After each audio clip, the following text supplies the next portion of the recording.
Umilos ng mandatory evacuation ng National Weather Service Office sa New Mexico dahil sa matinding pagbaha sa lugar. Nailigtas ang higit sa 100 katao matapos ma-stranded sa kanilang mga tahanan. Mga detalye ng balita ibabahagi maya-maya.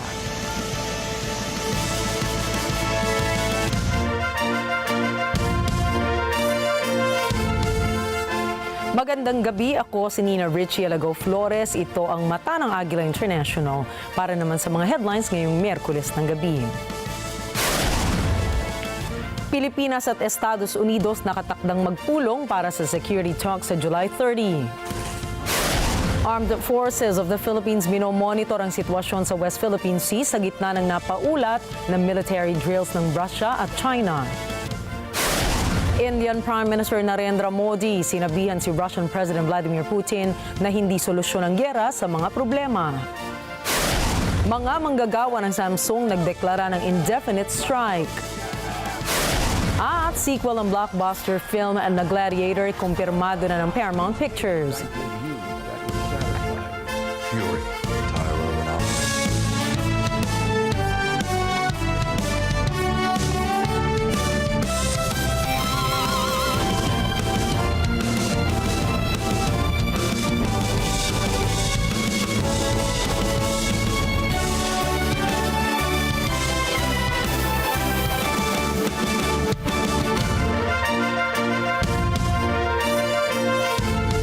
Magsasagawa ng security talks ang Pilipinas at Estados Unidos sa Manila sa July 30 kasama ang kanilang mga foreign at defense ministers. Ang nalalapit na 2+2 meeting ay dadaluhanin ng U.S. Secretary of State Antony Blinken at Defense Secretary Lloyd Austin.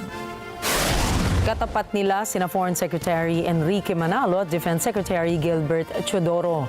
Noong Abril, inanunsyo ng dalawang bansa ang kanilang layunin na tapusin ang iminungkahing General Security of Military Information Agreement bago matapos ang 2024. Gayunpaman, sinabi ng isang opisyal ng gobyerno na malamang ay hindi pa pirmahan ang kasunduan sa pulong sa July 30.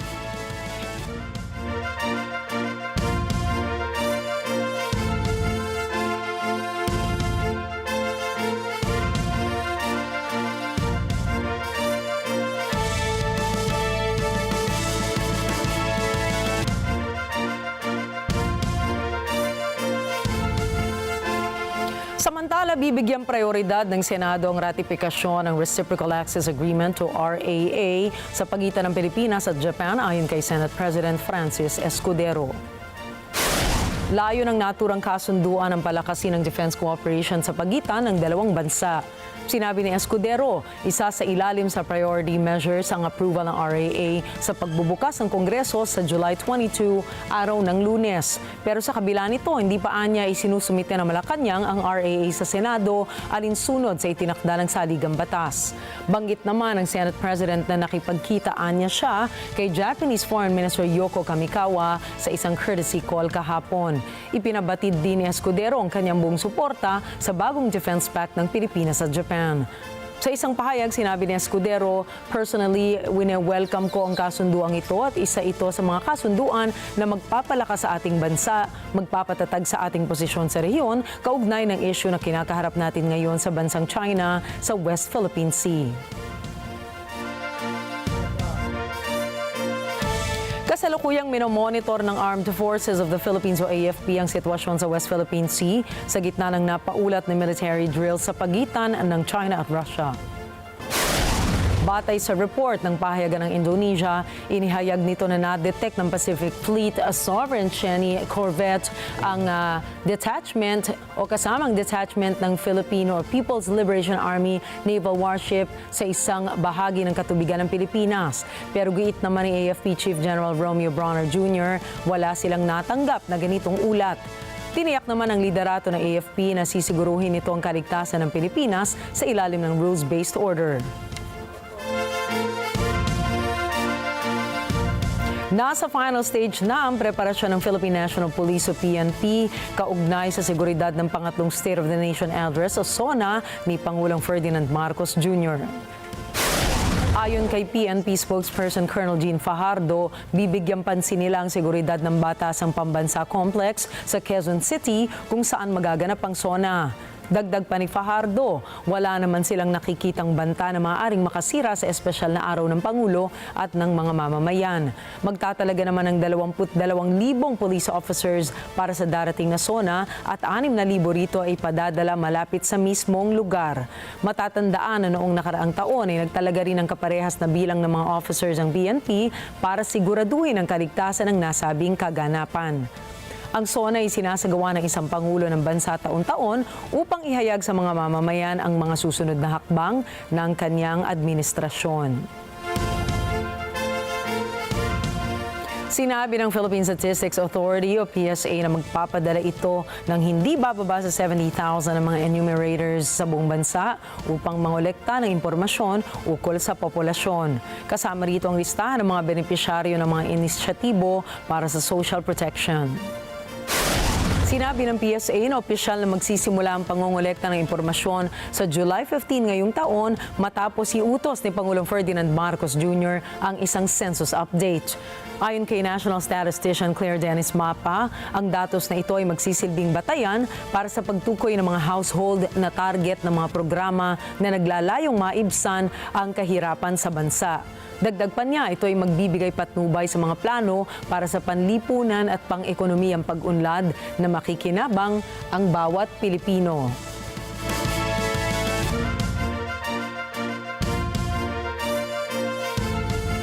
Samantala, tiniyak ng South Korean firm ang malinis at maayos na halalan sa darating na 2025.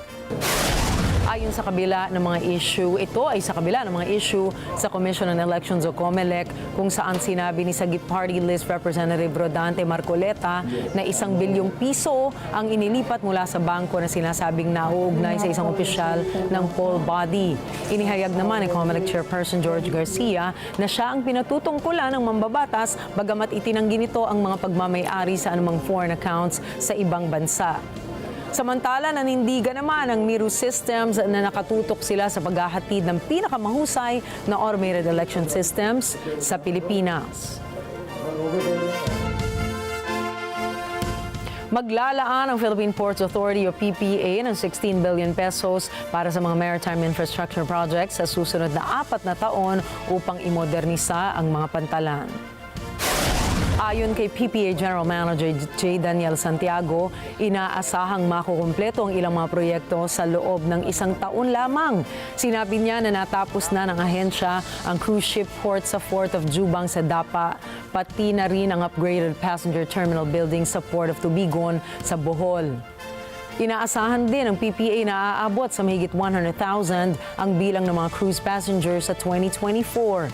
Sa Enero hanggang Mayo ngayong taon pa lamang, umabot na sa 58,648 na pasahero ang bumisita sa bansa. Karamihan sa mga cruise passengers ay mga European at mula sa Hong Kong. Dahil dito, inaasahan din ni Santiago na tataas ang kita ng ahensya sa pagitan ng 15 hanggang 18% sa 2024.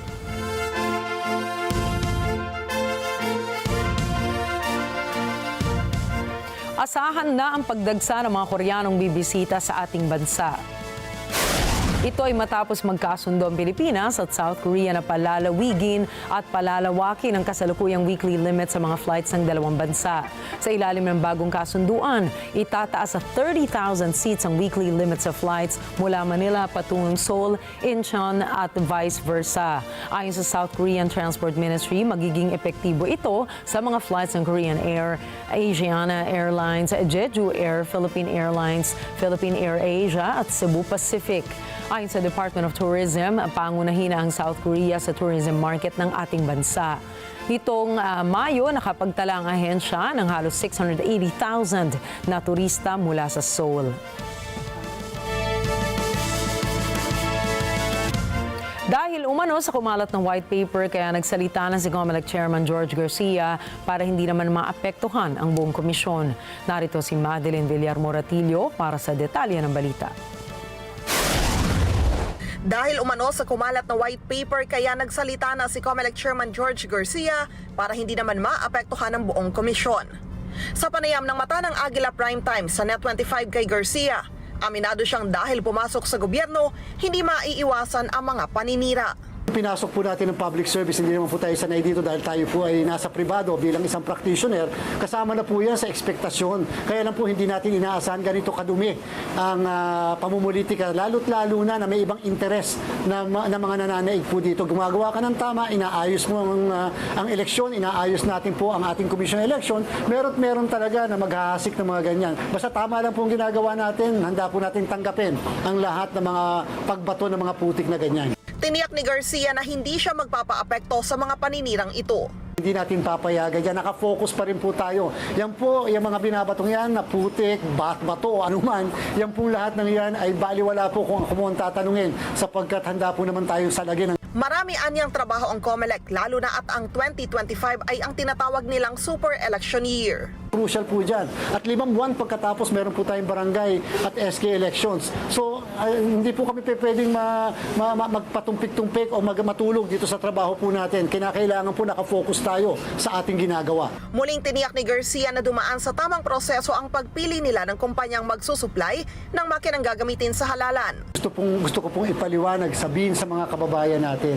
Nagkaroon po kami ng isang open, transparent na proseso ng procurement. Present ang media lahat, naka-livestream, present ang Citizens Arm, ang interest groups, stakeholders, kasama po ang Commission on Audit. Wala po silang nakitang pangit o masama o illegal o irregular doon po sa ginawa po natin. At Sir Alex, 5 po ang bumili ng bidding documents. Subalit nung submission na po, isa lang po ang nag-submit, dinisqualify pa namin nung una yung Meru system. Nung pangalawang beses, 5 na naman ang bumili ng mismong bidding documents. At pagkatapos, isa na naman po ang nag-file at nag-submit ng bidding documents. Kahit ang Korte Suprema anya, hindi naglabas ng temporary restraining order laban sa kontrata ng COMELEC at Meru. Kinwestiyon yung pagkaka-award namin sa Meru system. Hanggang ngayon naman po, natutuwa tayo sa ating pong kagalang-galang na Korte Suprema. Hindi naman po tayo pinahinto. Wala pong restraining order. Pinatuloy-tuloy po ng Korte Suprema ang ginagawa po nating paghahanda. Sa kabila ng mga pangyayari, tiniyak ni Garcia na hindi maaapektuhan ang kanilang trabaho sa COMELEC. Madeline Villar Moratillo para sa Mata ng Agila International. Trusted, connected, on point. Susunod, Prime Minister ng India nakiusap kay Putin na itigil ang giyera. NATO allies nagkaisa na magpadala ng air defense system sa Ukraine. At UNRWA nagbabala sa panganib na mayroon ang Gaza. Mga balitang yan sa pagbabalik ng Mata ng Agila International.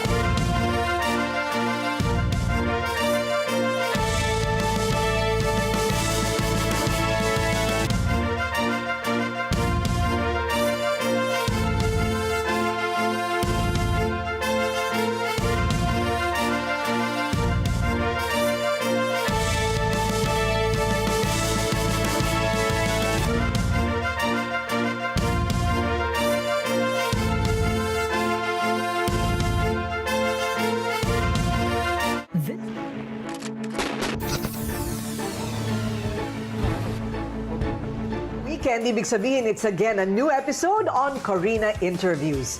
Sino nga ba si Romel Francisco Marbil, ang ika-30 PNP Chief ng Pilipinas, sa likod ng kanyang uniforme?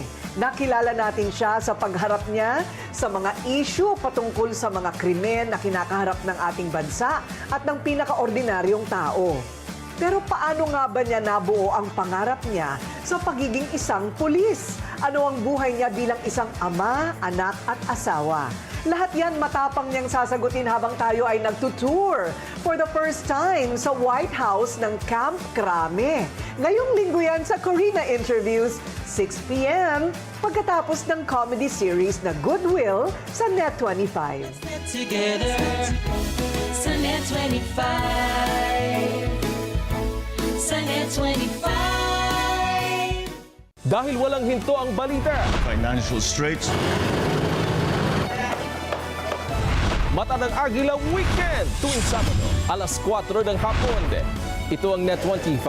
Matatag, matapag, matapak. Let's get together sa Net25. Sa Net25. This portion is brought to you by Robic Builders.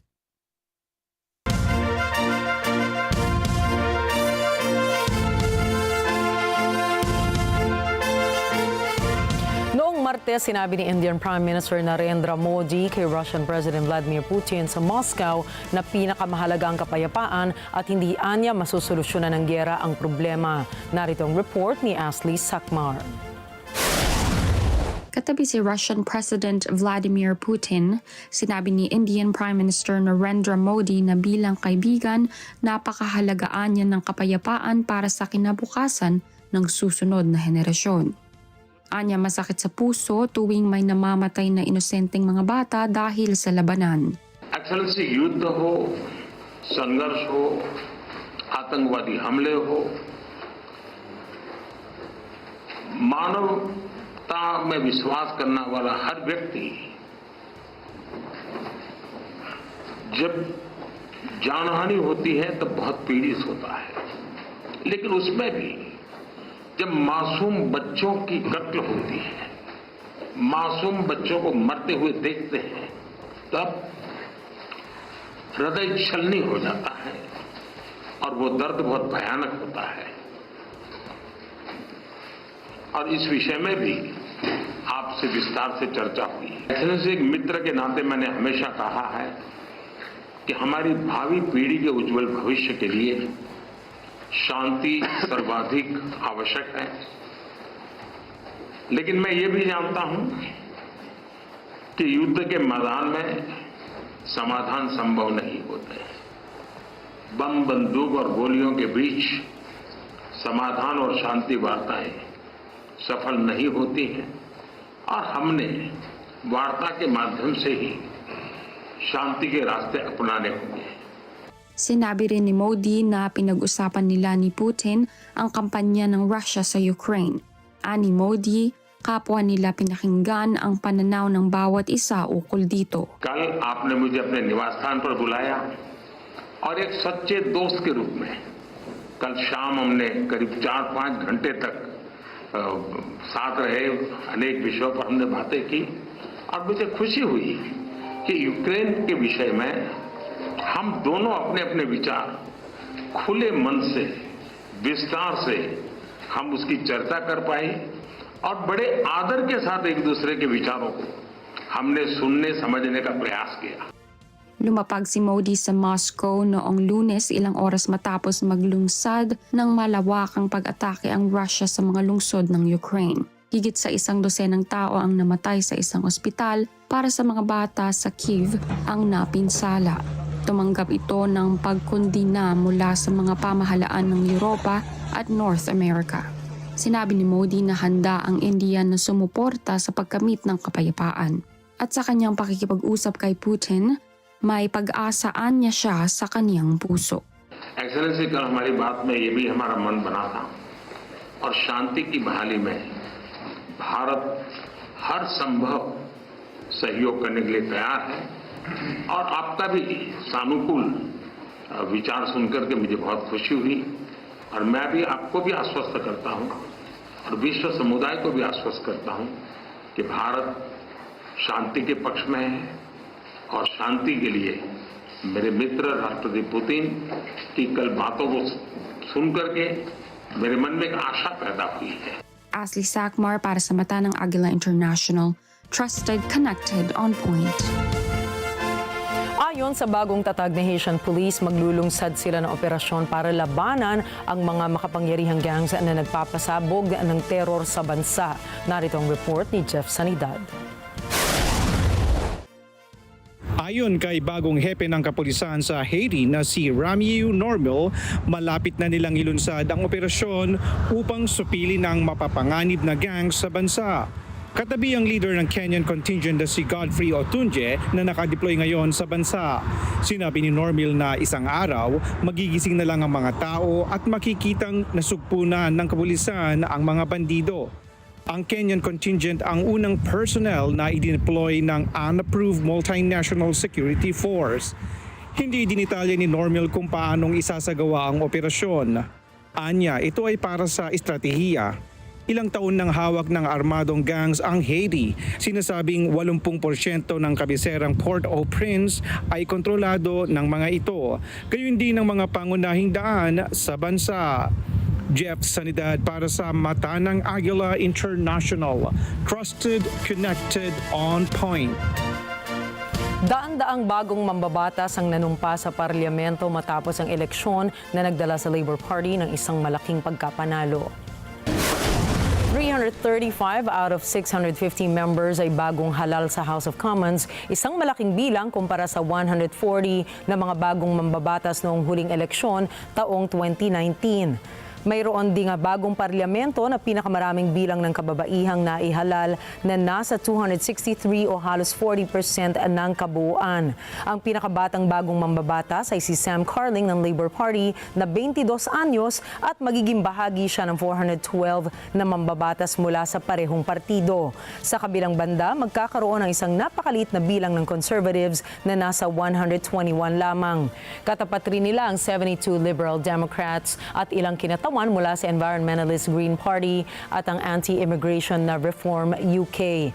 Ang unang tungkulin ng bagong parlamento ay ang paghalal ng bagong speaker na mangangasiwa sa mga gawain ng House of Commons. Sa Washington, lalagda ng panibagong Defense Industrial Pledge ang NATO allies. Ito ay upang palakasin, gawing mas inobatibo at may kakayahan sa produksyon ng industriya nito sa Europa at North America. Si Chantel Santos para sa report. Ipinahayag ni NATO Secretary General Jens Stoltenberg sa kanyang pambungad na talumpati para sa NATO Summit na pipirma ang mga kaalyansa nito ng bagong industrial pledge ngayong linggo sa Washington. And that is that all NATO allies will sign a new defense industrial pledge. And that will be a pledge that will help to make our industry across Europe and North America stronger, more innovative, and capable of producing at scale. Ayon kay Stoltenberg, ang unang elemento ng pangako ay dagdagan ang defense spending. Gayon din ang paggastos ng mas wais sa pamamagitan ng paggastos ng magkakasama. Is increased defense spending. The other main element in that pledge will be that we have to spend better by spending more together. Dagdag pa ni Stoltenberg, kasama sa mensahe ng pledge ay ang magtrabaho ng mas malapit sa partners ng alyansa, kasama rito ang Ukraine. Ang NATO Other messages in the Defense Industrial Pledge we will agree this week, but let me mention one final one here today, and that is the need for us to work more closely with partners. That's partly Ukraine, and we are stepping up our cooperation with Ukraine. We are now taking over the lead as NATO for the provision of security assistance and training. We will have the command in Germany, 700 people there, and in some hubs in the eastern part of. Ang NATO Summit na ginaganap ngayon sa Washington ay tatagal ng 3 araw. Ito ay bilang pagdiriwang ng ika-75 anibersaryo ng organisasyon. Chantel Santos para sa Mata ng Agila International. Trusted, connected, on point. Nagpaplano ang United States at iba pang NATO allies na magpadala sa Ukraine ng 12 ng air defense systems sa mga darating na buwan. Kasama sa bagong kasunduan ang hindi bababa sa 4 na Patriot systems na desperadong hinahangad ng Kyiv. Inihayag ni US President Joe Biden ang bagong kasunduan sa pagbubukas ng NATO Summit sa Washington. Today, I'm announcing the historic donation of air defense equipment for Ukraine. The United States, Germany, and Italy will provide Ukraine with the equipment for 5 additional strategic air defense systems. And in the coming months, the United States and our partners intend to provide Ukraine with dozens of additional tactical air defense systems. Sinabi niya na sa mga darating na buwan, bukod sa air defense systems, daan-daang munitions ang ipadadala sa Ukraine. Parehong binigyan diin ni Biden at NATO Secretary General Jens Stoltenberg ang kahalagahan ng alyansa at ang pangangailangang magkaisa sa pagsuporta sa Ukraine.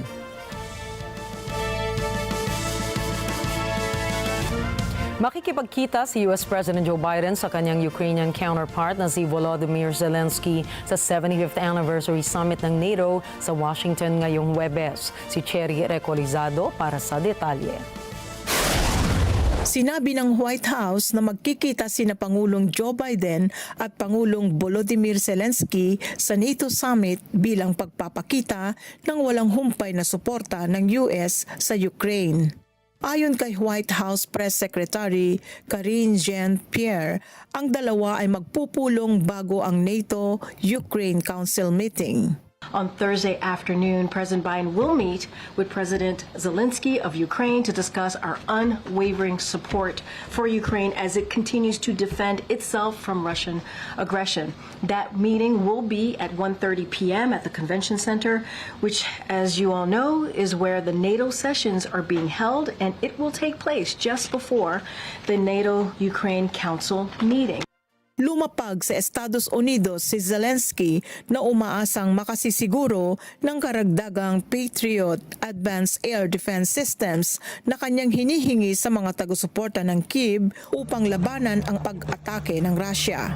Napatunayan ang kahinaan nito laban sa Russia nang bombahin ng Moscow ang isang children's hospital sa Kyiv noong Lunes. Samantala, pinanindigan ng White House na sakaling manalong muli si Biden sa eleksyon ngayong Nobyembre, tatapusin nito ang buong 4 na taong termino ng pagkapangulo.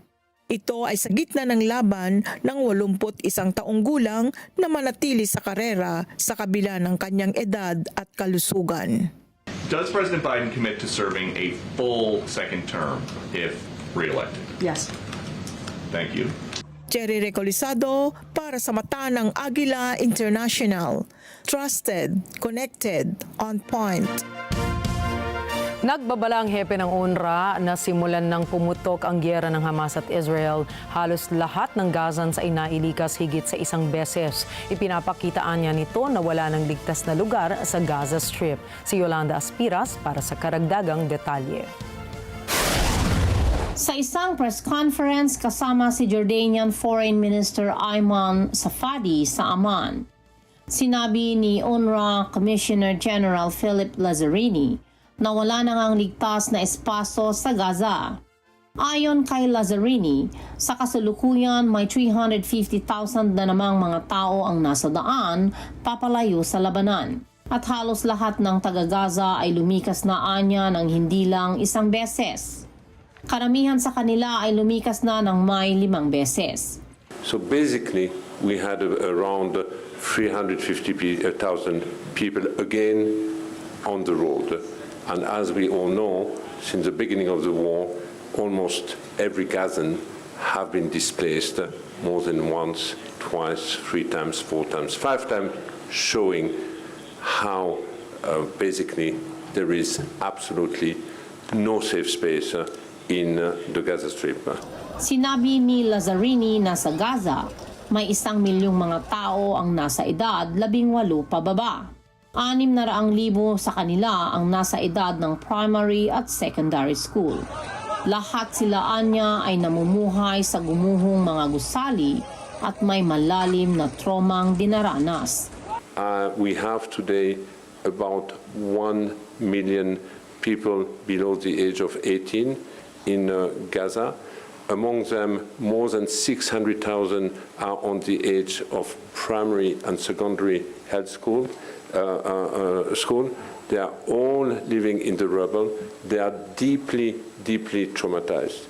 Samantala, nagbabala si Safadi na kung walang agarang posisyon mula sa international community na mag-obliga sa Israel na papasukin ang humanitarian aid, buksan ang lahat ng tawiran nito at tiyakin ang kaligtasan ng international organizations, tuluyan anyang haharap ang Gaza sa isang sakunang tangsang katahuhan, sakunang mas malala sa kahit anong nasaksihan ng mundo sa modernong kasaysayan. من دون موقف حازم صارم حقيقيا واضح فوريا من المجتمع الدولي يلزم إسرائيل بالقيام بمسؤولياتها كالقوة القائمة بالاحتلال ويفرض عليها إدخال المساعدات وفتح جميع المعابر ويفرض عليها تأمين الحماية للمنظمات الأممية. سنجد أنفسنا في مواجهة كارثة إنسانية أكبر من الكارثة التي لم يشهد لها التاريخ الحديث مثيلا حتى الآن. Dagdag pa ni Safadi, isang buong henerasyon ang nawala sa Gaza dulot ng agresyon at kalahating milyong mga bata ang natigil sa pag-aaral ng may 9 na buwan na ngayon. Anya walang linaw ang kinabukasan ng mga ito sakaling tuloy-tuloy pa rin ang labanan. نحن فقدنا جيلا كاملا في غزة نتيجة هذا العدوان. أكثر من 500 ألف طفل فلسطيني في غزة الآن لم يذهبوا إلى المدارس منذ أكثر من 9 أشهر ولا أفق بأنهم سيستطيعون أن يعودوا إلى مدارسهم، وهذا كله يوضح حجم الكارثة التي يفرضها هذا العدوان، وأن تبعات هذه الكارثة لن تنتهي مع وقف هذا العدوان ولكنها ستستمر لسنوات ولسنوات. Noong Martes, naglungsad ng malaking opensiba ang militar ng Israel sa lumpung-lumpung na Gaza. Ayon sa United Nations, libu-libo na namang Palestinians ang napilitang lumikas. Ang labanang Israel at Hamas ay pumasok na sa ika-10 buwan ngayong Hulyo. Yolanda Aspiras para sa Mata ng Agila International. Trusted, connected, on point. Malapit nang i-anunsyo ni Republican presidential candidate Donald Trump ang kanyang napipisil na running mate sa pagka-vice-presidente sa US November 2024 national elections. Ayon sa mga sources na malapit sa Trump campaign, ay 3 pangalan na lamang ang pinagpipilian ni Donald Trump sa kanyang listahan. Ito ay sina Senator J.D. Vance ng Ohio, Senator Marco Rubio ng Florida at North Dakota Governor Doug Burgum. Ang 3 pinagpipilian ni Trump ay walang tigil sa pagpapaunlak ng mga media interviews upang ipakita ang kanilang pagsuporta kay Trump. Wala ring humpay sina Senator Vance, Senator Rubio at Governor Burgum sa pagtatanggol kay Trump sa mga kinasasangkutan nitong kaso sa korte. Nangako naman si Trump na ibubunyag na niya ang kanyang running mate for Vice President ngayong July 15 na siya ring unang araw ng 3-day Republican National Convention sa Milwaukee, Wisconsin.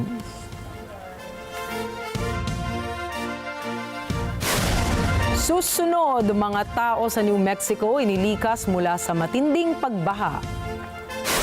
Produksyon ng Shrek 5 nagsimula na. At Cinemalaya 2024 matagumpay na naisagawa. Lahat ng mga balitang yan sa pagbabalik pa rin ng Mata ng Agila International.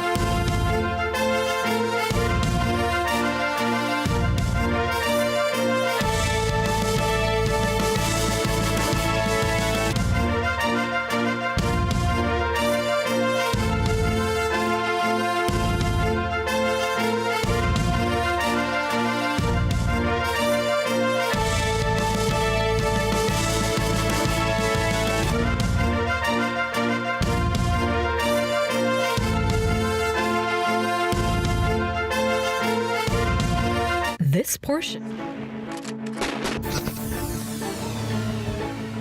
Alam namin ang iyong pagsisikap. Dama namin ang iyong mga sakripisyo. Kita namin ang pagharap mo sa bawat pagsubok. Kaya sa kabila ng mga hamon ng buhay, nandito kami para umalalay. Kasi katulad mo, gusto rin namin ang magandang bukas para sa kanya. Hatid namin ang dekalidad na edukasyon at makabagong pasilidad sa abot kayang halaga. Kaya huwag ka na mangamba.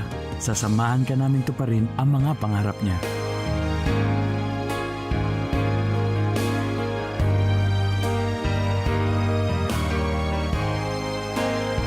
Maaasahan mong sulit dito ang mga pinagsikapan mo. Sa aming mga makabagong pasilidad at sistema ng edukasyon. Ilalabas natin ang aking talino at mga kakayahan niya. Kahit sa munting halaga, makakasiguro ka na makakasabay siya sa mabilis na pag-ikot ng mundo. Sa new era, karamay mo kami sa bawat hamon. Kaagapay mo kami sa bawat hakbang. Kasama mo kami sa bawat ngiti at tagumpay.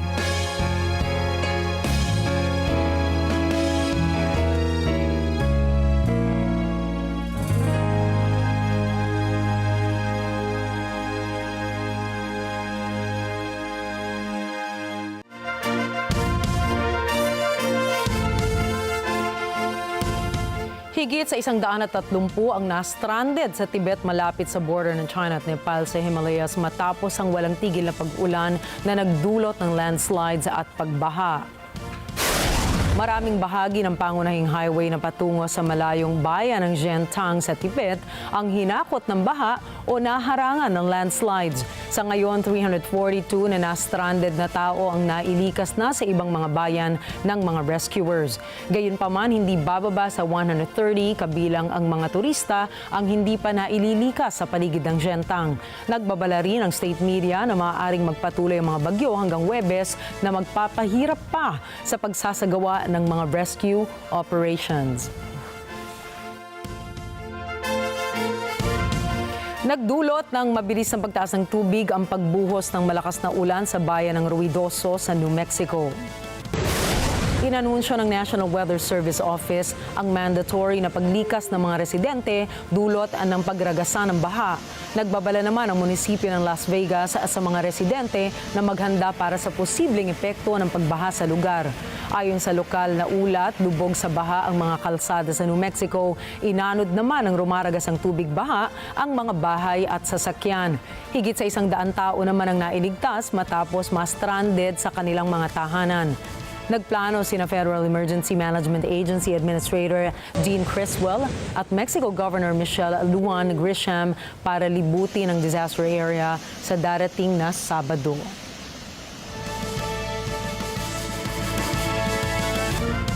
Hindi bababa sa 30 Palestinians ang natagpuang patay sa isang airstrike ng Israel sa isang paaralan na ginawang kanlungan sa Timog Gaza. Sinabi ni William Fares at tagapagsalita ng Nasser Hospital na kabilang ang 7 babae at mga bata sa namatay. Dagdag pa niya na malamang na tumaas pa ang bilang ng mga nasawi dahil sa paglala ng mga pinsala sa mga biktima. Ayon sa hukbong Israeli, tumpak na tinarget nila ang isang Hamas militant na kasama sa mga umatake noong Oktubre 7 sa airstrike. Sinabi rin nila na kasalukuyang sinusuri ang mga ulat ng pagkamatay ng mga sibilyan. Gayunpaman, madalas sinisisi ng militar ang mga pagkamatay ng sibilyan sa Hamas dahil ang mga militanteng ito ay nakikipaglaban sa masisikip na lugar. Tumigil sa paggana ang isang tulay sa New York noong Lunes matapos umabot sa 95 degrees ang temperatura ng lugar. Ayon sa Fire Department of New York o FDNY, nag-overheat ang makinarya ng 3rd Avenue Bridge na nagkokonekta sa Bronx at Manhattan. Hindi nagawang mag-lock ng 2 panig ng tulay sa kanilang mga wastong posisyon dahilan para ma-stuck ito at hindi makadaan ang mga sasakyan. Agad namang sumaklolo ang marine units upang gamitan ng hydraulics ang nasabing tulay sa pag-asang maiibsan ang init nito. Dagdag pa ng FDNY, nagsimulang naturang aksyon mula 2:45 ng hapon hanggang 6:45 ng gabi bago tuluyang gumanang muli ang makina ng swing bridge. Samantala, mananatili naman sa kaparehas na taas ng temperatura ang New York hanggang Miyerkules ayon sa National Weather Service.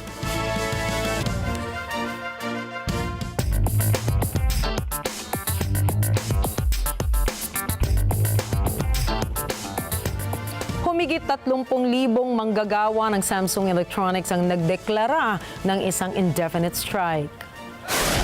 Ang ibig sabihin ng indefinite strike sa labor laws ng South Korea ay isang welga na walang katiyakan kung kailan matatapos. Ayon sa pinakamalaking labor union ng Samsung, nagdesisyon sila na magsagawa na lamang ng indefinite strike dahil walang intensyon na makipag-usap ang Samsung management sa kanila. Nakiusap din ang union sa kanilang mga kasama sa trabaho na samahan silang manawagan sa Samsung management nang sa gayon ay mabigyan silang lahat ng mas magandang sahod at mga benepisyo. 임금 인상 관련해서는 노동조합과 협상한 적이 제대로 협상한 적이 한 번도 없습니다. 다 사측 일방적인 통보로 인해서 거의 더 이상 이제 진행된 적이 한 번도 없기 때문에 이번 총파업을 통해서 그거를 깨려고 하는 것입니다.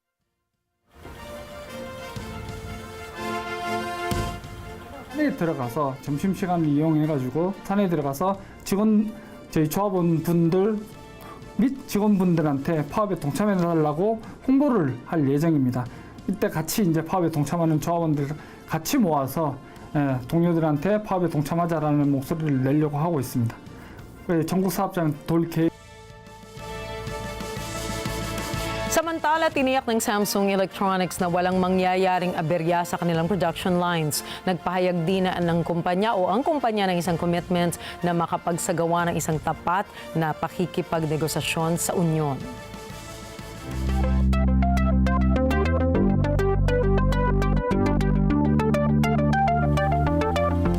Sa gitna ng inaabangang rocket launch ang Ariane 6 ng Europa ay nakasagupa ito na isang glitch sa gitna ng flight nito patungo sa orbit. Ayon sa European Space Agency, sa loob ng 2.5 hours na flight nito, nagkaroon ng problema sa upper portion ng rocket kung saan naging sanhi ng pag-shutdown ng auxiliary power unit ng spacecraft. Kasalukuyang sinusuri ng mga European officials ang nakalap na datos sa naging test launch para tukuyin ang naging problema. Bagaman hindi na kumpleto ng Ariane 6 ang test mission, tuloy naman ang pangalawang lipad dito sa darating na Disyembre ayon kay Ariane Space CEO Stefan Israel. Sa susunod na taon, plano ng Ariane Space na maglunsad ng 6 na space flights at makapagtaguyod ng 9 hanggang 12 launch kada taon.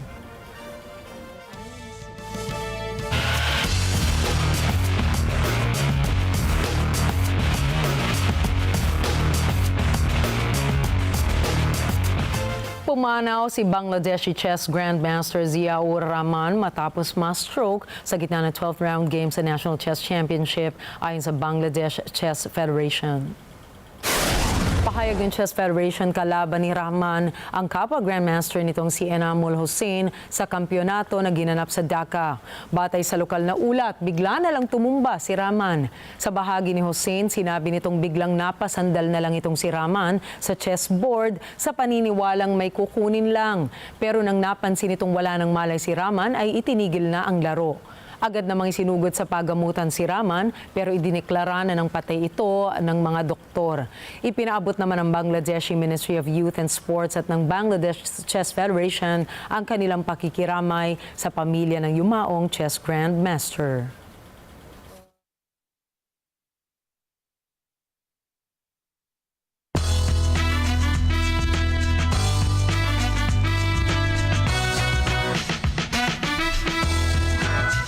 Kinumpirma ng DreamWorks Animation na nasa produksyon na ang pinakaabangang pang-5 animated sequel ng 2001 movie na Shrek. Si JD Mahinay para sa detalye. Inaabangan na marami ang pagbabalik ni Mike Myers, Eddie Murphy at Cameron Diaz sa kanilang muling pagganap bilang Shrek, Donkey at Princess Fiona para sa Shrek 5. Ayon sa DreamWorks, ang Shrek 5 ay susundan ng direksyon ni Walt Dorn na matagal nang bahagi ng production team ng Shrek. Nagsimula bilang writer at artist sa Shrek 2 at Shrek the Third si Dorn at naging storyhead naman sa 4th sequel ng movie na Shrek Forever After. Gumanap din si Dorn bilang Rumpelstiltskin na pumapel sa pagbabago ng pananaw ni Shrek bilang haligi ng tahanan sa 2010 sequel movie nito. Nakatakda naman ipalabas sa takilya ang Shrek 5 sa July 1, 2026. Samantala, inihayag din ng DreamWorks na plano nitong mag-produce ng stand-alone film para kay Donkey. Pero wala pang opisyal na detalye sa petsa ng pagsisimula ng production at release dates nito. JD Mahinay para sa mata ng Agila International. Trusted, connected, on point. Nagsisimula na ang paggawa ng sequel o second part ng iconic 2006 movie na The Devil Wears Prada. Batay sa report ng ilang website, sinisimulan na ng original na writer ng pelikula na si Alan Brush McKenna ang nasabing film. Matatandaan na ginampanan ni Meryl Streep ang karakter ni Miranda Priestley na editor-in-chief ng Runway Magazine habang bumida naman sina Anne Hathaway at Emily Blunt bilang assistants nito. Sa inaabangang sequel, isasalaysay kung paano ipagpapatuloy ni Priestley ang kanyang career gayong hindi na masyadong tinatangkilik ang traditional published magazines. Kasabay nito ang paghaharap nila ng kanyang former assistant na si Blunt na ngayon ay may mataas na posisyon na sa luxurious group. Samantala, wala pa rin kasiguraduhan kung magbabalik ang original cast sa sequel ng nasabing film.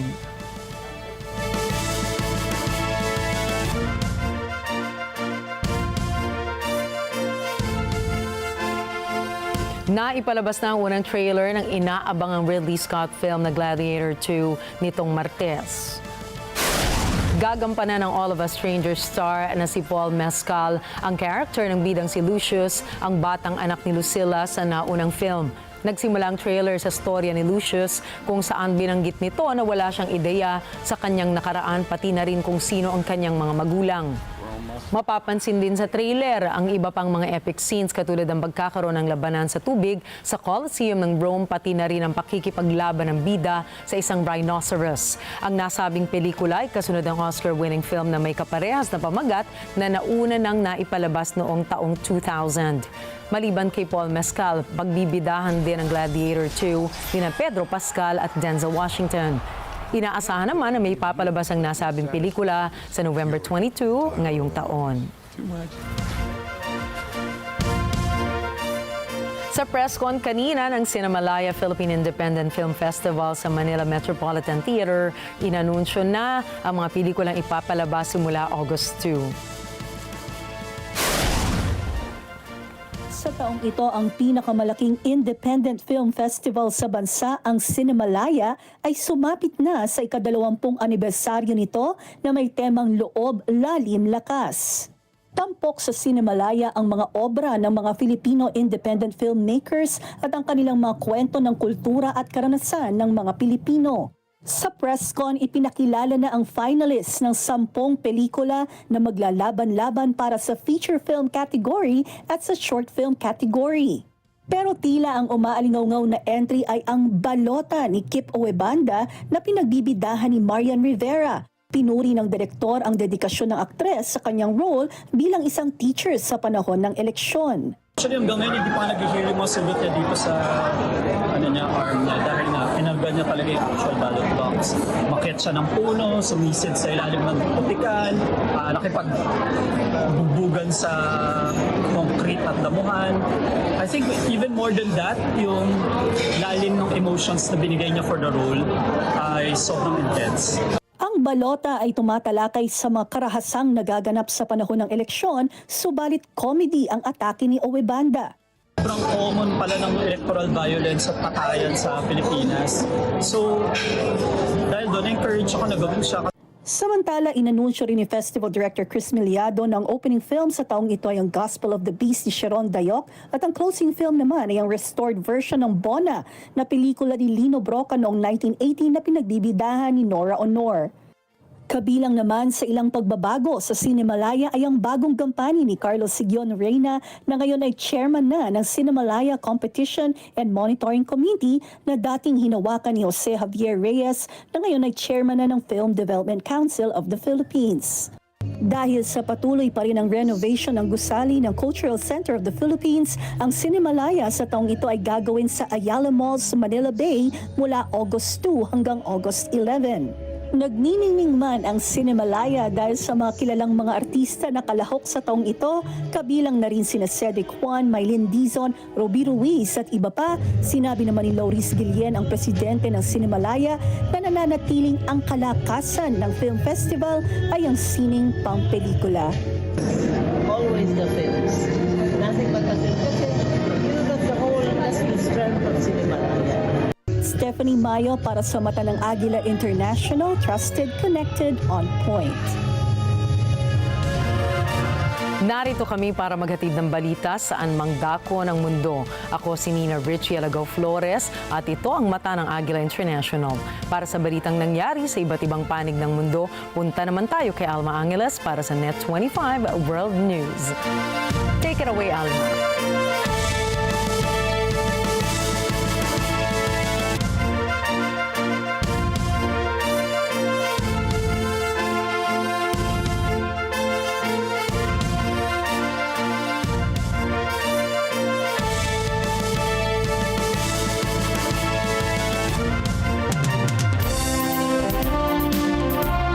Thank you, Nina. You're watching Net 25 World News. On tonight's headlines. President Biden recently addressed the NATO summit in Washington, D.C., focusing on foreign policy, particularly regarding Ukraine. However, his speech also prompted discussions about his fitness for office. Heavy fighting and Israeli bombardment rock besieged Gaza, where strikes have hit a UN agency building and 4 schools in 4 days, even as truce talks resume in Qatar. South Korea has been struck by record-breaking rainfall, the likes of which haven't been seen in over 2 centuries.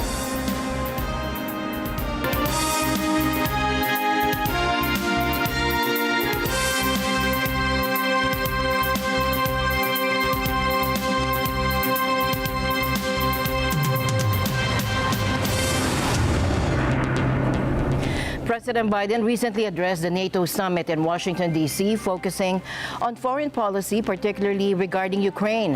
However, his speech also prompted discussions about his fitness for office. Good evening, everyone. I'm Alma Angeles. Thank you for joining us. Take a look. The president stressed the importance of maintaining a united front to prevent another world war. For all this history, great changes occurred. People would ask, can NATO adapt? And every time we proved we could adapt, and we did, evolving our strategy to stay ahead of threats, reaching out to new partners to increase our effectiveness. And here with us today are countries from the Indo-Pacific region. They're here because they have a stake in our success, and we have a stake in theirs. Yet much attention was given to his delivery as calls for him to step aside from within his party grew. Stubborn resistance remained Tuesday with New Jersey Congresswoman Mickey Sherrill becoming the 7th Democratic lawmaker to openly call on Biden not to seek re-election. He just has to step down, House Democrat Mike Quigley told CNN as he headed into Tuesday's meeting. The fighting spirit and pride and courage that served the country so well 4 years ago helped Joe Biden win will bring the ticket down this time. President Biden welcomed NATO members to Washington amid speculation about his political future, stating, "It's a pleasure to host you in this milestone year, to look back with pride at all we've achieved and look ahead to our shared future with strength and with resolve." The summit has a significant focus on Ukraine, whose fate could be affected if Democrats lose the White House. European leaders like German Chancellor Olaf Scholz, who have also commented on Biden's capacity to handle the summit, expressing no concerns. Nein, diese Sorge habe ich nicht. Aus den vielen Gesprächen, die ich mit dem amerikanischen Präsidenten geführt habe, weiß ich, dass er diesen Gipfel sehr gut und sehr präzise mit uns zusammen vorbereitet hat. Und viele der Entscheidungen, die jetzt dort getroffen werden und vorbereitet sind, sind ja im engsten Einvernehmen zwischen Deutschland und den USA entwickelt worden. Insofern wird das auch ein sehr erfolgreicher Gipfel sein. The White House is on the defensive, seeking to shift focus away from the president's health. A letter from Biden's physician was released, confirming that he has not needed to see a neurologist beyond his 3 annual physicals. The White House medical unit, his doctor, they don't believe that he needs anything more than what we have been able to provide. If I were in the Biden cabinet, that was how the question was presented to me. Would I be mulling over the 25th Amendment, applying the 4th clause of the 25th Amendment, which has never before been employed in that way? And I answered honestly, yes, I would. If, in good conscience, if I was in the Biden cabinet, I would be wrestling with that question because I would know what we all know now, that Joe Biden is not up to the task. And it's a dangerous situation for the reasons we articulated earlier. You would say from a political standpoint that we would be enjoying this, but we're not. I'm not enjoying this. I think this is a dangerous thing, a dangerous time for our country. I spoke at a Hudson Institute event yesterday about national security. And we talked about the reality that China and Russia and Iran and North Korea, now Venezuela and Cuba, are all uniting in this new China-led axis.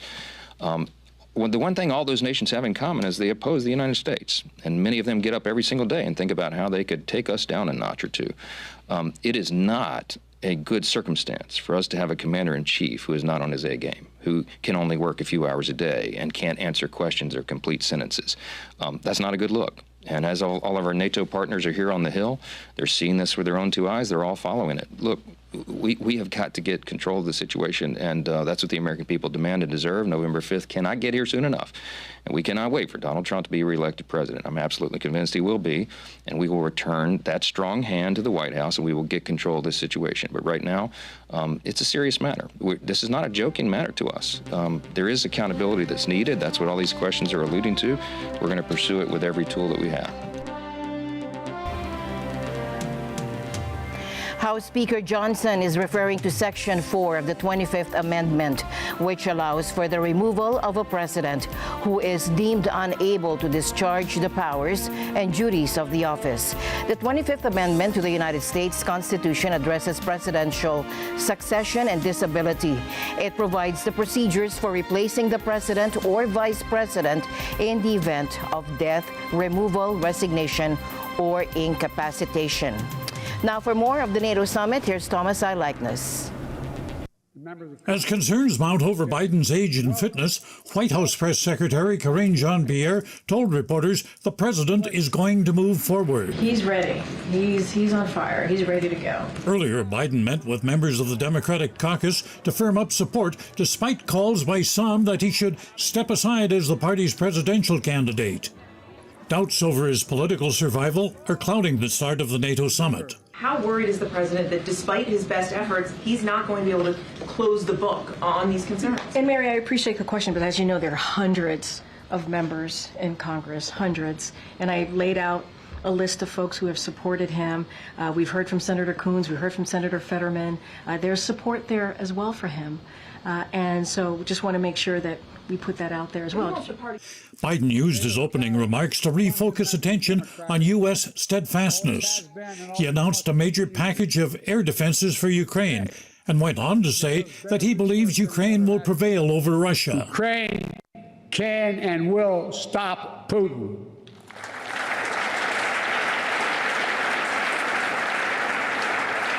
Especially with our full collective support. They have our full support. Biden spoke for about 13 minutes and made no references to the political drama of his campaign. At the end of his remarks, he presented NATO Secretary General Jens Stoltenberg with the Presidential Medal of Freedom. I'm pleased to award you the highest civilian honor the United States can bestow, the Presidential Medal of Freedom. Ask the medal.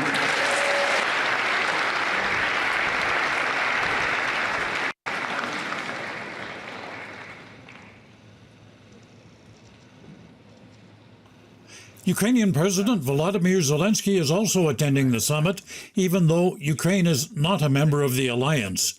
Press Secretary Jean-Pierre says Zelensky will meet later this week with Biden. On Thursday afternoon, President Biden will meet with President Zelensky of Ukraine to discuss our unwavering support for Ukraine as it continues to defend itself from Russian aggression. The session with Biden will take place just before the NATO-Ukraine Council meeting.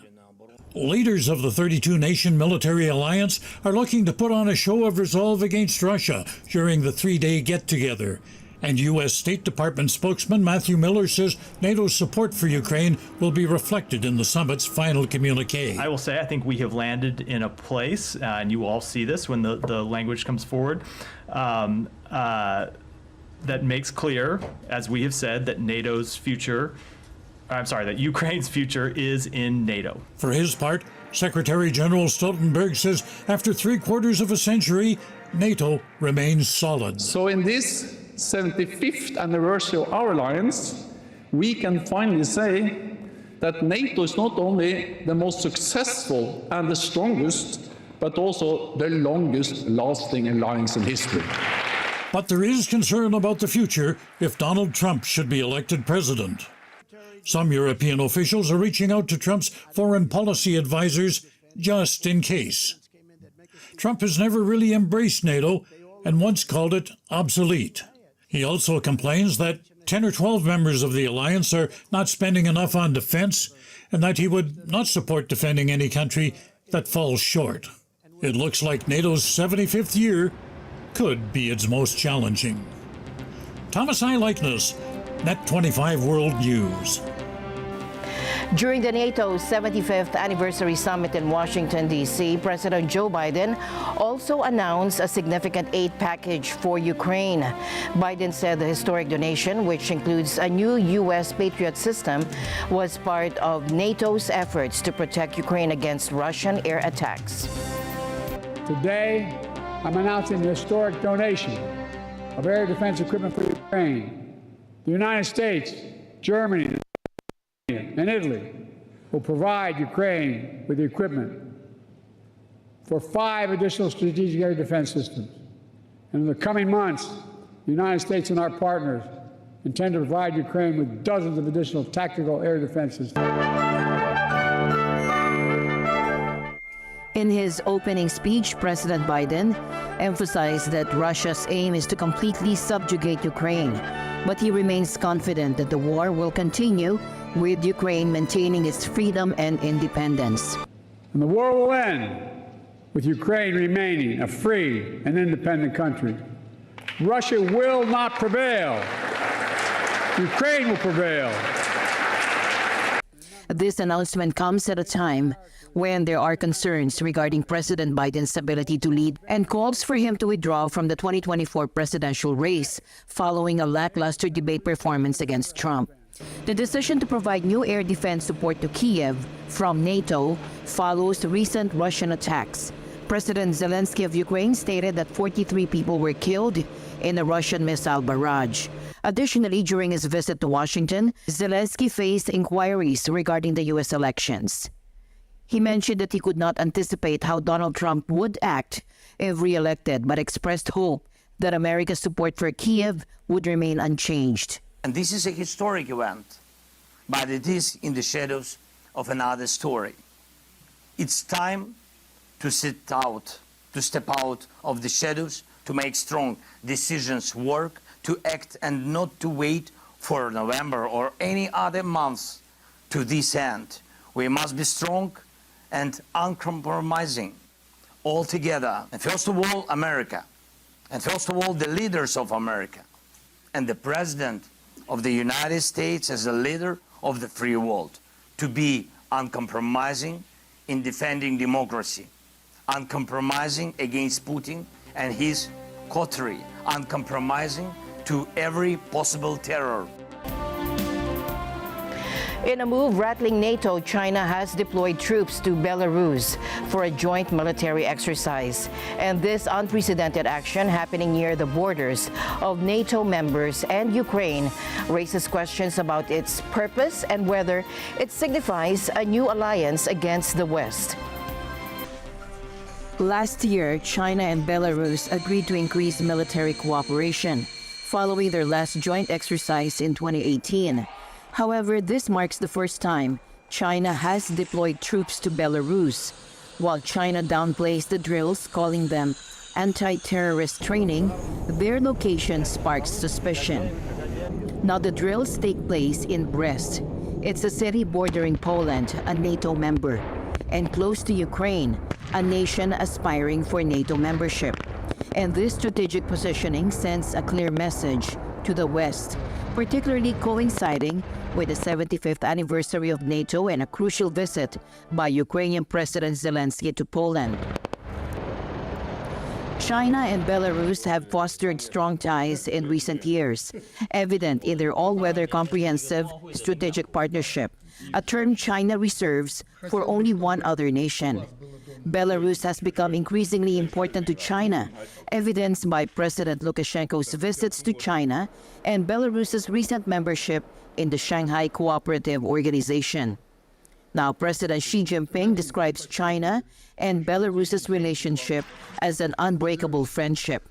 Историческое повышение уровня отношений придало мощный импульс углублению традиционных направлений, старту новых векторов и механизмов нашего сотрудничества.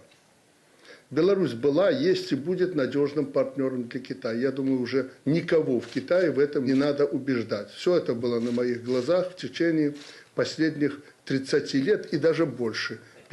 But Russia serves as a crucial link.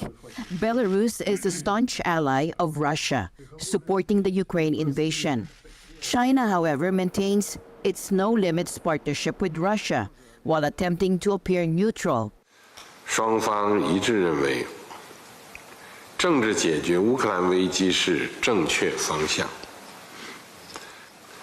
中方期待欧洲大陆早日恢复和平稳定，愿继续为此发挥建设性作用。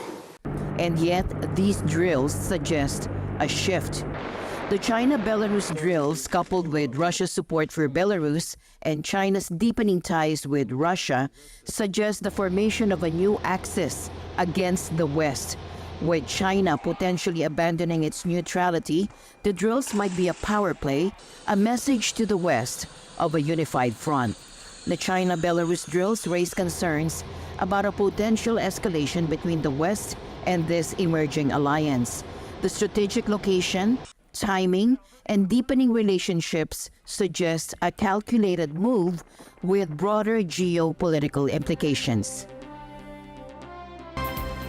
Japan will collaborate with Cambodia to clear landmines from Ukraine and other war-torn countries, according to Foreign Minister Yoko Kamikawa, announcing it during her visit to Phnom Penh.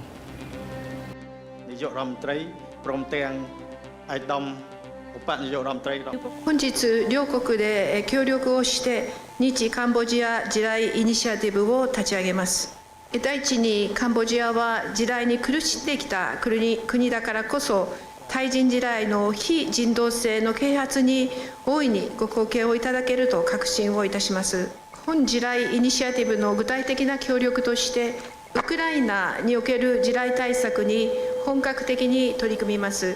来週ウクライナに大型地雷除去機を供与し、来月にはここカンボジアでウクライナの実施機関を対象に機材の使用方法の研修を行います。 Deaths caused by landmines occur frequently among civilians and soldiers in Ukraine, which has been littered with mines and explosive remnants since it was invaded by Russia in 2022.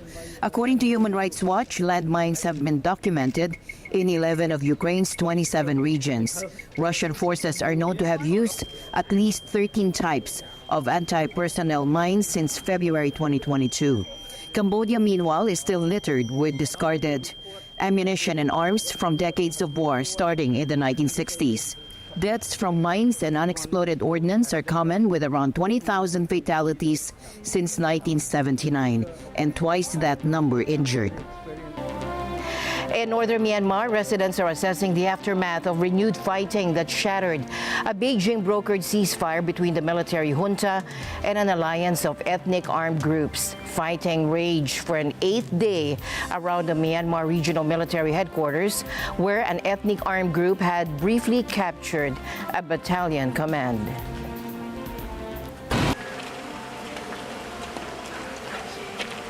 The clashes centered in northern Shan State began escalating late last month when a coalition of ethnic armed groups resumed attacks on the military along a crucial trade route to China.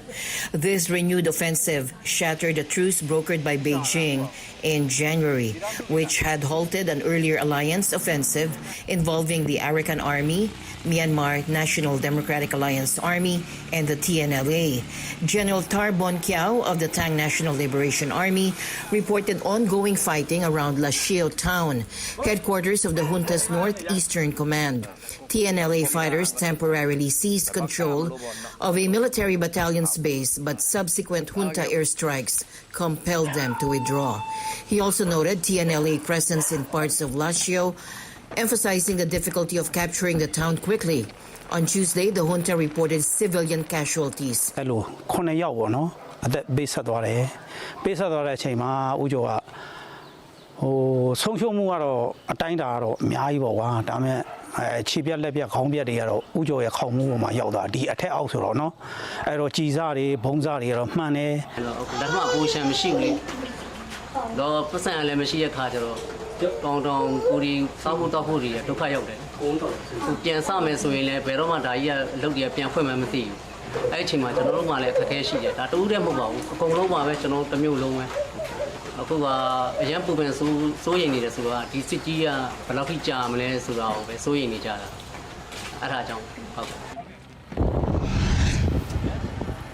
2 people were killed by rocket fire in the annexed Golan Heights amid ongoing cross-border clashes between Lebanon's Hezbollah and Israeli forces. This incident followed an Israeli strike in Syria that reportedly killed a former bodyguard of Hezbollah's leader. Hezbollah has been exchanging fire with the Israeli army from Lebanon since October in support of Palestinian ally Hamas. Israel has targeted Hezbollah operatives in Lebanon and Syria. The Israeli military reported that around 40 projectiles from Lebanon landed in the central Golan Heights, killing a man and a woman when their vehicle was directly hit. Firefighters are addressing several fires in the area. Hezbollah claimed responsibility for launching rockets at an Israeli military base in the Golan Heights, retaliating for the attack on the Damascus-Beirut road. Israeli authorities rarely comment on specific strikes, but assert they will not allow Iran to expand its presence in Syria. Hezbollah continues to support Syrian President Bashar al-Assad in the ongoing civil war. Meanwhile, in southern Lebanon, Hezbollah continues its aggressive tactics. Take a look at this video showing Hezbollah firing an anti-tank missile from a civilian area. The terrorist organization is known for placing weapons and infrastructure among civilian populations, using the people of Lebanon as human shields in their attacks against Israel. These actions highlight the ongoing danger and complexity of the conflict as Hezbollah's tactics put innocent lives at risk. Our correspondent in Spain, Beverly Madrid, reporting from the heart of the city, dives into the rising tensions there, fueled by the city's tourism industry. South Korea has been struck by record-breaking rainfall, the likes of which haven't been seen in over 2 centuries. All these and more when we come back.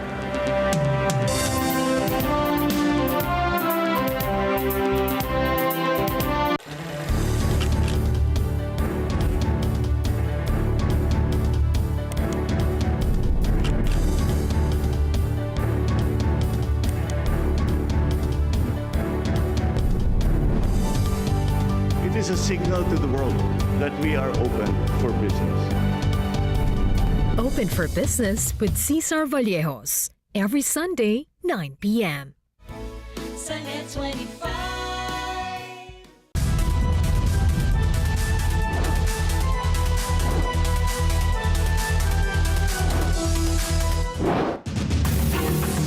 Expose. Traffic enforcer, bakit nga ba sinagasaan ng driver ng bus sa Dasmariñas, Cavite? Ang buong investigasyon, abangan. Pamilya ng biktima, agad nating nirespondihan. Lumupo ako sa itsura ng kapatid ko. Grabe po yung tama durog-durog Talaga hindi ka bubuhayin. Isa pang expose. Isang motorcycle rider nag-amok at naglabas ng baril dahil sa nakagitgitan truck driver. Nahuli ba? Exclusive! Babaeng 3 taong na-stroke, narespondihan sa tulong ng De Los Santos Medical Center. Maganda po, gumaan na yung pakiramdam ko at nabuhayan ako ng loob dahil meron ka nandyan kayo. Sabado, alas 6 hanggang alas 7 ng gabi, ito ang Responde, Mata ng Mamamayan. Let's live together. Sunday 25. Sunday 25. Oh my, mga Mars! Gusto makipagkita ni... Si Wela! Aba, nagbabalik! Ever! Hi. Mukhang may something pa rin ang dalawa. At may naganap pang kissing-kissing. Pero tingin ko, give up na si May. Willing na siyang mag-give way kay Wela. Kaso, gusto niyang bawiin ang desisyon niya. Naglalaro kita ever, pero dapat di mo mabasa tong text ko. Wait! Kung ayaw niyong mahuli sa latest, huwag niyo itong palalampasin. Malapit na yan, Sabado, alas 7 ng gabi, dito lang sa Net 25. Welcome back. Barcelona residents are voicing their discontent loud and clear. Our correspondent Beverly Madrid reporting from the heart of the city and dives into the rising tensions fueled by the city's tourism industry. Bev. Under the slogan "Enough, let's put limits on tourism," some 2,800 people, according to the authorities, marched a Cinemalaya neighborhood in Barcelona to demand a new economic model that reduces the millions of tourists who visit each year. Carrying banners "Really Reduce Tourism Now," protesters chanted slogans such as "Tourists out of our neighborhood," tapping in front of photos to the surprise of visitors. Nuestro mensaje no es para los turistas, todo el mundo se empeña en que pongamos el foco en los turistas. El foco es en la industria turística que se beneficia de esta precarización y explotación de las vidas de las personas de la ciudad y de la administración pública que colabora en ello. The rising cost of housing in Barcelona, up 68% in the last decade, according to local authorities, is one of the movement's main problems, along with the effects of tourism on local commerce and working conditions in the city of 1.6 million inhabitants. To combat the negative effects of mass tourism, the City Council of Socialist Jaume Collboni announced that it will prohibit the rental of tourist apartments. There are currently more than 10,000 until 2028 in order to put them back on the local real estate market. The announcement could lead to a legal battle and is opposed by a tourist apartment association that claims it will only serve to feed the black market. The Barcelona protest follows similar demonstrations in tourist spots such as Malaga, Palma de Mallorca, and the Canary Islands. Spain, the second most visited country after France, welcomed 85 million foreign visitors in 2023, an increase of 18.7% from the previous year, according to the National Statistics Institute. The most visited region was Catalonia's capital, Barcelona, with 18 million, followed by the Balearic Island, 14.4 million, and the Canary Islands, 13.9 million. Reporting from Barcelona, Spain, this is Beverly Wajid for Net 25 World News. Back to you, Alma. Now, South Korea has been struck by record-breaking rainfall, the likes of which haven't been seen in over 2 centuries. The Korean Meteorological Administration reported that 3 regions experienced downpours exceeding anything previously recorded. And these weren't just ordinary rainstorms. Data suggests these events would statistically occur only once every 200 years.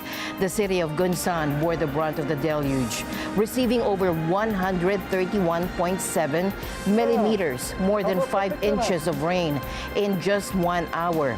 And this equates to a staggering 10% of the area's average annual rainfall. After years of delays, Europe's hopes for independent space access soared again. The brand new Ariane 6 rocket blasted off successfully on its first mission, carrying satellites and marking a turning point for the continent's space. And this launch ends a year of reliance on other nations and ushers in a new era for European space exploration. Take a look. European space efforts have suffered a series of blows, including 4 years of delays to Ariane 6. That has robbed the continent of its own way to launch missions into space for the past year, making it dependent on other nations. That changed at 4 o'clock in the afternoon in French Guiana. Surrounded by jungle on the South American coast, the rocket launched from Europe's spaceport there. Since the last flight of its workhorse predecessor, Ariane 5, a year ago, Europe has had to rely on rivals such as Elon Musk's U.S. firm, SpaceX. Russia pulled its Soyuz rockets, long used for European launches, after Moscow invaded Ukraine in 2022. Ariane 6 will be able to place satellites in geostationary orbit 36,000 kilometers above Earth, as well as satellite constellations a few hundreds of kilometers up. On the other side of the world, the launch proved to be a crowd pleaser in France. Thousands of people in the French city of Toulouse watched the liftoff on a big screen while sitting on a lawn at the city's Space Museum. Arlene Ocampo for Net 25 World News. And that's it for tonight's broadcast. For everyone here on Net 25 World News and on behalf of the Mata ng Agila team, I'm Alma Angeles. Thank you for joining us. Good night.